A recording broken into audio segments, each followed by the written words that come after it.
Já convidamos o primeiro palestrante, professor Marcos Ulian. Professor Marcos possui graduação em Engenharia Agronômica da Escola Superior de Agricultura Luiz de Queiroz, da USP, graduação em Medicina pela Faculdade de Medicina da Universidade de São Paulo, doutorado em Medicina, Processos Inflamatórios e Alérgicos, e pós-doutorado pelo Departamento de Obstetrícia e Ginecologia da Faculdade de Medicina da USP, médico especialista em homeopatia pelo Conselho Federal de Medicina e pela Associação Médica Brasileira, professor e coordenador da disciplina optativa Fundamentos da Homeopatia da USP, atua na área de medicina, com ênfase em homeopatia. Mais uma vez, muito obrigada, professor Marcos, pela sua presença.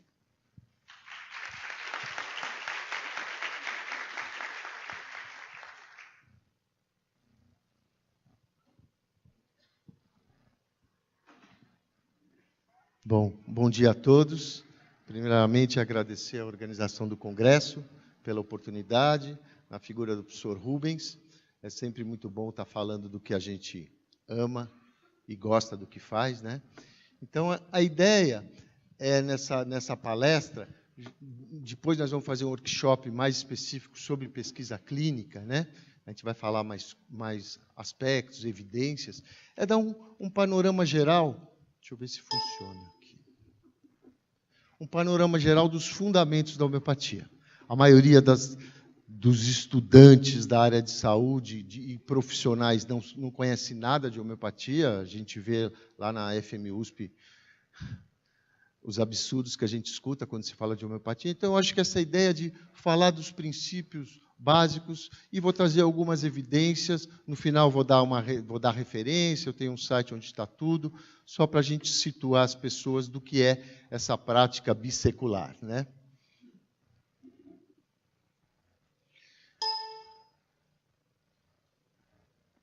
Então, a homeopatia foi instituída por Samuel Hahnemann em 1796, o primeiro trabalho dele. É um método terapêutico que emprega, principalmente, isso a maioria das pessoas não conhece, que é a base de toda a homeopatia.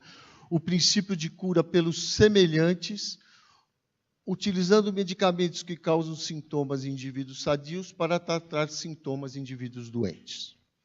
Tem um modelo experimental farmacológico que estuda as ações dos medicamentos em indivíduos humanos sadios, a experimentação patogenética, e apresenta um modelo antropológico vitalista, e aqui eu acho que é a filosofia, mas vai ir de encontro ao que vocês já viram em termos de espiritualidade e outras práticas integrativas. Um modelo antropológico vitalista que busca entender o binômio saúde e doença de uma forma globalizante, ou seja, vendo o indivíduo não apenas como um conjunto de órgãos, né, mas uma individualidade com a sua mente, com o seu espírito, com a sua força vital e todas as instâncias que o comportam. Esse é o Samuel Hahnemann, primeira obra instituída. Falar, então, desses pilares da homeopatia. Então, é o princípio da similitude, repetindo, que é utilizado para quê? A gente dá uma substância que causa em indivíduos sadios os mesmos sintomas que a gente quer tratar no doente, para estimular, para tentar despertar uma reação vital e curativa do organismo contra os próprios distúrbios. Para usar esse princípio da similitude, a gente precisa saber o que as substâncias causam nos indivíduos sadios, e para isso apareceu o modelo experimental que Hahnemann propôs, o primeiro modelo experimental farmacológico da ciência, dos medicamentos em indivíduos humanos sadios. E temos 3.000 remédios experimentados. Para usar, imagina se eu dou um remédio que causa dor de cabeça, para uma pessoa que tem dor de cabeça. Se essa dose for um pouquinho a mais, essa pessoa nunca mais vai querer olhar na minha cara pela agravação. E para isso que surgiu o medicamento dinamizado. O medicamento dinamizado surgiu numa fase posterior da homeopatia. No início, Hahnemann usava o princípio da similitude com doses ponderais, com doses massivas. E aí ele começou a diluir para quê? Para evitar essas agravações, para evitar um efeito primário muito importante que agravasse os sintomas do paciente. E isso foi incorporado depois na prática, tanto na experimentação, porque desperta também em doses infinitesimais aspectos mais idiosincrásicos, uma suscetibilidade mais emocional, psíquica, etc. E, para aplicar o princípio da homeopatia, a gente sempre usa um medicamento único individualizado, que é escolhido segundo o quê? Segundo o conjunto de sinais e sintomas do indivíduo, segundo a totalidade, porque a gente quer essa reação integrativa e globalizante, abrangendo as diversas estruturas. Falar um pouquinho do princípio da similitude. Médicos da antiguidade já conheciam, Hahnemann teve contato com ele ao experimentar a quina, a Cinchona officinalis, uma substância que era usada e ainda é para tratar malária, e ele, como uma pessoa sadia, teve os mesmos sintomas da malária. Experimentou as substâncias em outras pessoas, experimentou outras substâncias e observou esse aforisma, esse princípio. Qualquer substância capaz de despertar sintomas do indivíduo sadio pode ser utilizada para tratar ou curar sintomas semelhantes no indivíduo doente. Como ele explica isso, no órgão da arte de curar, que é o livro básico dos princípios da homeopatia? Ele fala, coisa que já sabemos, mas não pensamos, Todo fármaco causa alterações do estado de saúde humana pela sua ação primária. Até aí, todo mundo conhece, São os efeitos terapêuticos, os efeitos adversos e colaterais dos fármacos. Tudo que a droga causa como efeito primário, atuando nos devidos receptores, despertando os devidos mediadores. Só que, após a suspensão dessa substância, o organismo sempre, o que se chama homeostase, é uma lei, é essa reação vital do organismo, o modus operandi que o Hahnemann falava da reação vital, que nós encontramos hoje na medicina integrativa, na resposta homeostática. O organismo sempre reage a um estímulo inicial no sentido de voltar ao equilíbrio anterior. Para manter esse equilíbrio interno, o organismo tenta anular essa alteração de ação primária, opondo sua força de conservação, denominada por Hahnemann ação secundária ou reação vital, que é o que a gente encontra hoje no estudo do efeito rebote dos fármacos modernos.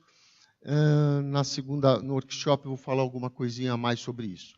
Então, a homeopatia utiliza essa ação secundária, efeito rebote ou reação homeostática, como resposta curativa, fazendo o quê?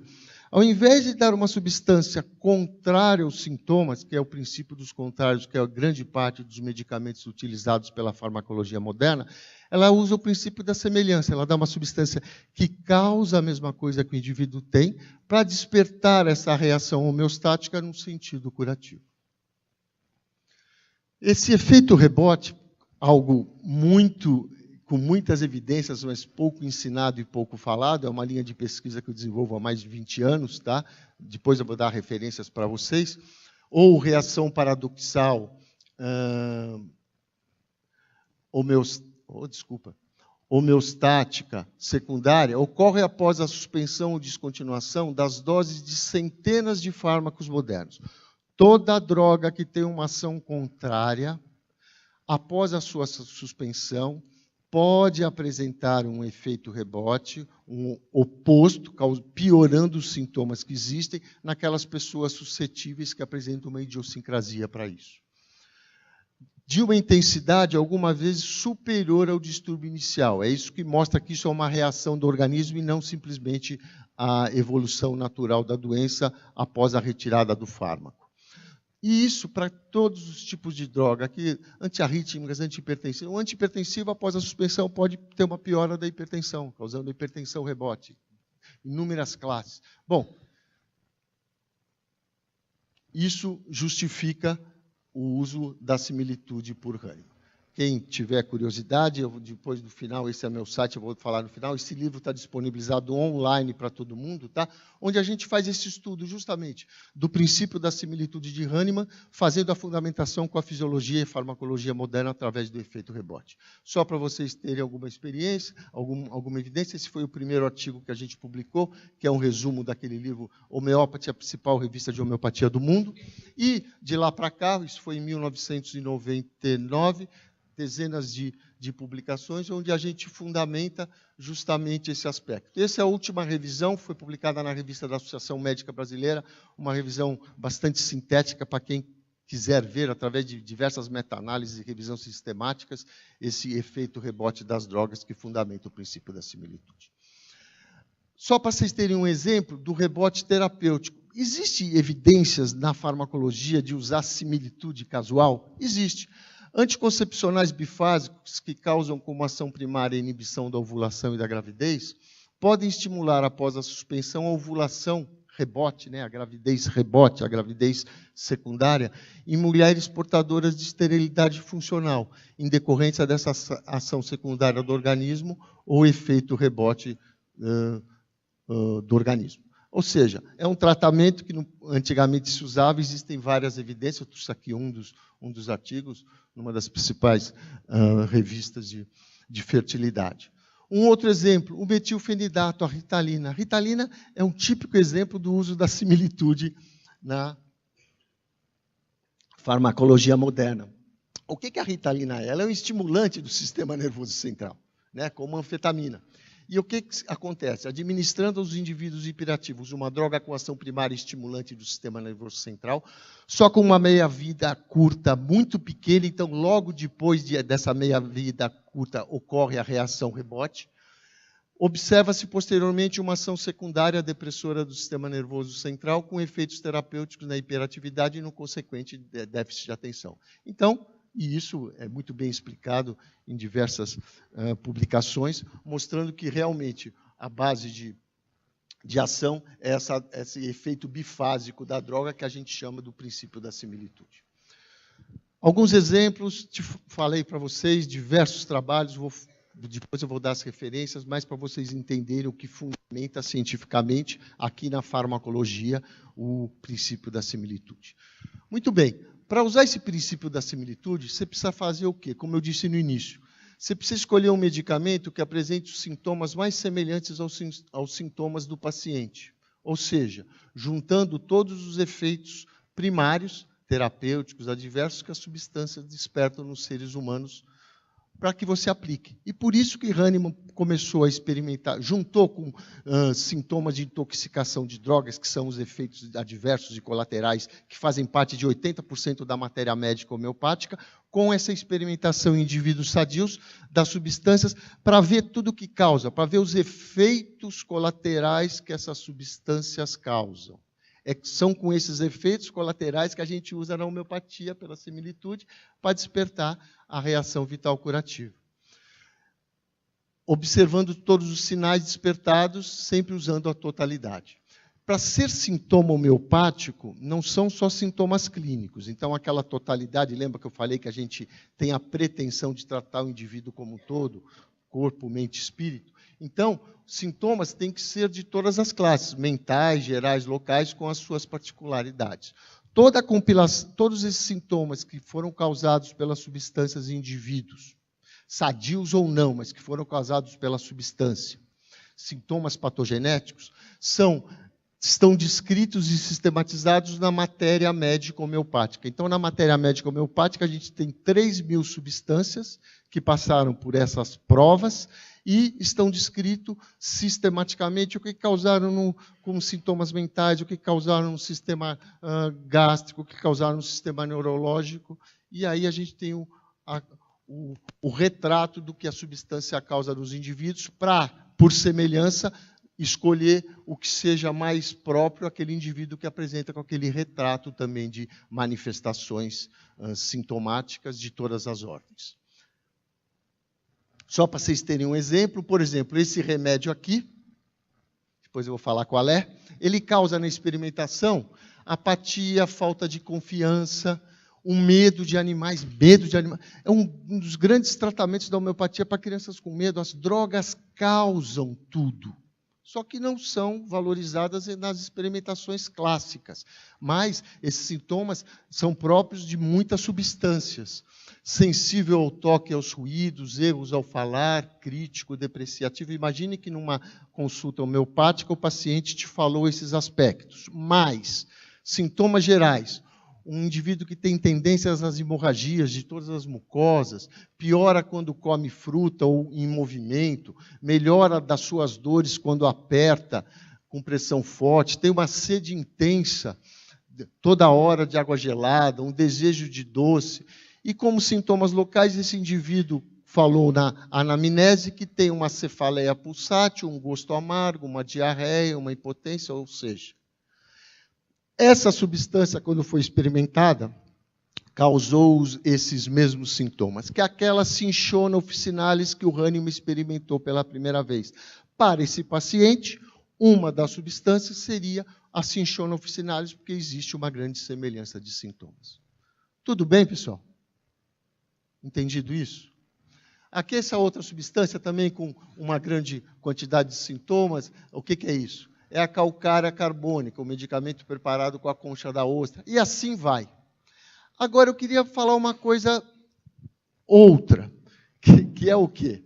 Essa substância aqui, uma substância sintética, causou também na experimentação ansiedade, confusão, agitação, agressividade, depressão, alucinações, medo de morte iminente, como sintomas mentais.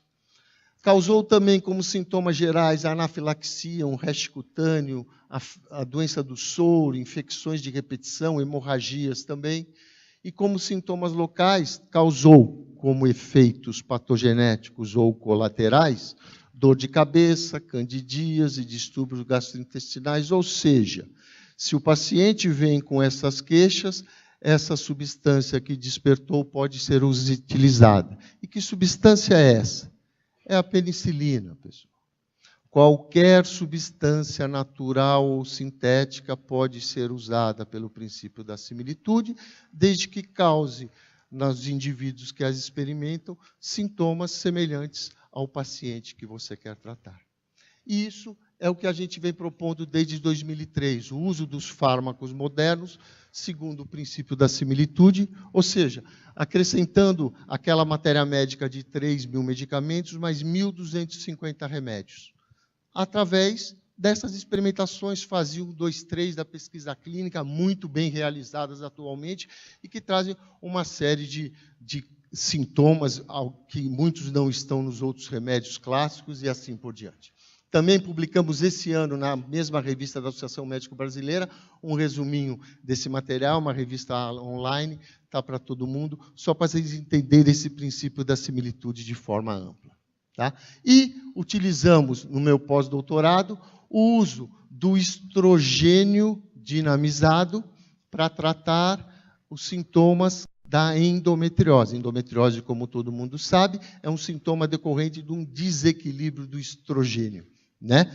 E esse protocolo que nós fizemos, acabamos publicando tudo esse ano, uso do estrógeno dinamizado para tratar a dor pélvica, ensaio duplo cego placebo controlado, que eu vou apresentar no workshop, para vocês verem que a homeopatia não tem nada de natural, não tem nada de esotérico, não tem nada de contracultural. É uma prática que usa o princípio da similitude, segundo fundamentos básicos, que pode ser utilizado com qualquer substância que cause as mesmas 5 minutos, professor. Pois não. Medicamento dinamizado, as ultradiluições. Então, na aplicação da similitude, o emprego de doses fortes, como eu disse, pode causar agravação. Para evitar essa agravação, Hahnemann passou a diluir e succionar.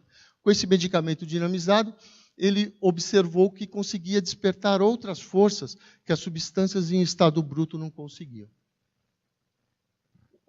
E esse método farmacotécnico de diluição e agitação é o que se chama centesimal hahnemanniana, que é mais ou menos isso. Você pega uma parte da substância, seja qual for, dilui em 99 partes de água e faz 100 agitações. Isso é 1CH. Aí você pega uma parte dessa 1CH, dilui em 99 partes de água, 100 sucções, é 2CH.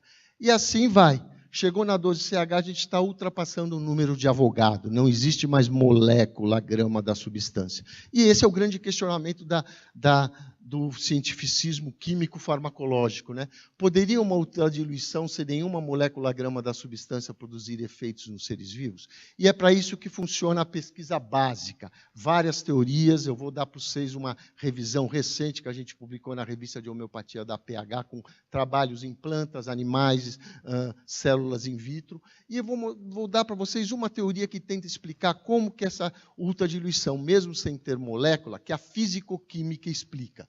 É a teoria da memória da água, ou seja, moléculas de água em contato com moléculas com características dielétricas, um soluto qualquer, organizam-se de modo coerente, conservando essa assinatura eletromagnética da molécula.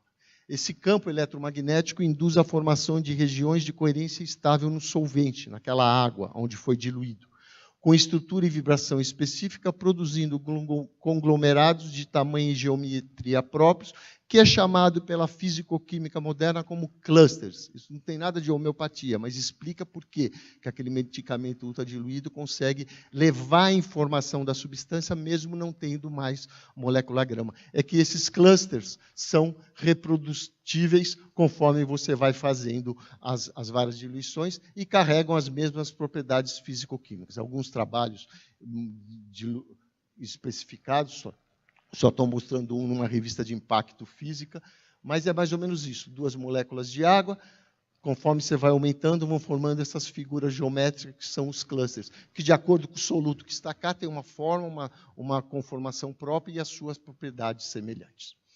A água em clusters coerentes é estável, se autorreplica e funciona como um eficaz transmissor de informação complexa e sutil, apesar da ausência do soluto.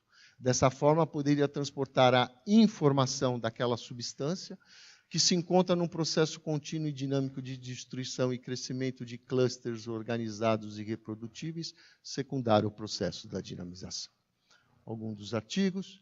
Medicamento único individualizado, para terminar, né? Sempre usar as experimentações de indivíduos sadios, sempre foram realizados com substâncias simples, únicas.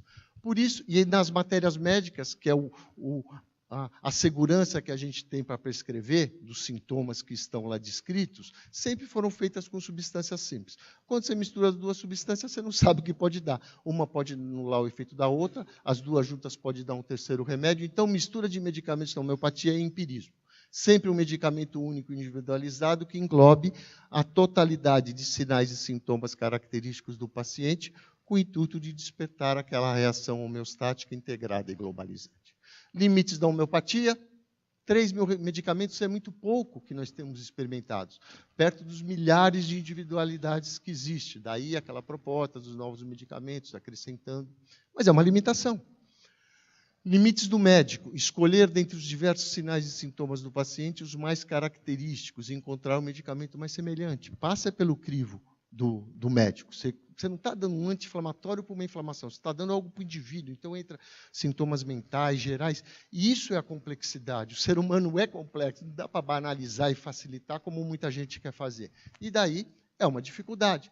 E os limites do paciente, né? Que ele tenha vontade de se auto-observar, de trazer detalhes aos médicos, de dar continuidade ao tratamento. Quando se fala que a homeopatia demora, é por causa disso. Porque demora para se individualizar um melhor remédio para aquele indivíduo. Preconceitos homeopáticos, o tratamento homeopático é demorado, não é o tratamento homeopático é demorado. Essa individualização pode demorar mais ou menos. O efeito do remédio é imediato e automático, desde que ele seja bem escolhido. Não atua em doenças agudas e graves. A gente trabalha, eu mesmo fiz um trabalho que a gente publicou, que a gente fez numa UTI com septicemia, usando homeopatia. Quem quiser, foi publicado na Homeopatia, está online no meu site. Deve-se tomar medicamento toda hora, não pode ser associado a outras drogas, uma outra besteira, tanto nesse caso da sepsis como no meu pós-doutorado com endometriose, as pacientes usavam já os medicamentos clássicos, os anticoncepcionais. Por quê? Mas eram pacientes que não respondiam. Então, não tem nada a ver. É outro princípio que pode ser associado, sim, e deve, eticamente, até que você tenha certeza que o seu remédio está atuando, você não pode suspender os remédios que o paciente está utilizando e que lhe trazem segurança. Infelizmente, muitos colegas fazem esse aspecto empírico e deturpam o nome da homeopatia por causa disso. Se não fizer bem, mal não faz, isso é panaceia. Atua como efeito placebo, efeito consulta, não é. O efeito placebo existe. No workshop eu vou falar muito sobre efeito placebo. Eu estudei muito no meu doutorado, para quem tiver oportunidade, para você ver. O efeito placebo existe, mas existe em qualquer prática. E não é só isso, mas isso faz parte de qualquer intervenção terapêutica. E não apresenta comprovação científica, é o que nós vamos estar mostrando, é o que a pesquisa básica vem mostrar através, validando os pressupostos homeopáticos, através da pesquisa básica, e a pesquisa clínica através dos ensaios clínicos homeopáticos. Quem quiser fresquinha, saindo da gráfica, né? É online. A revista de homeopatia, esse último saiu em julho. Foi um dossiê que a gente fez, justamente por cobrança dos colegas, sobre as diversas linhas de pesquisa que existe no mundo. São 9 revisões sobre pesquisa de educação médica, pesquisa histórica, pesquisa básica, pesquisa clínica, que acessível a todo mundo na revista. Vale a pena tanto que o editorial, eu sou o editor convidado, eu chamei assim, os que clamam pelas evidências científicas em homeopatia. Quem clama em evidência, vai dar uma olhada nesse dossiê, que vocês vão ver que não é o que se fala, infelizmente, existe evidência sim, e estão bem estruturadas. Muito obrigado.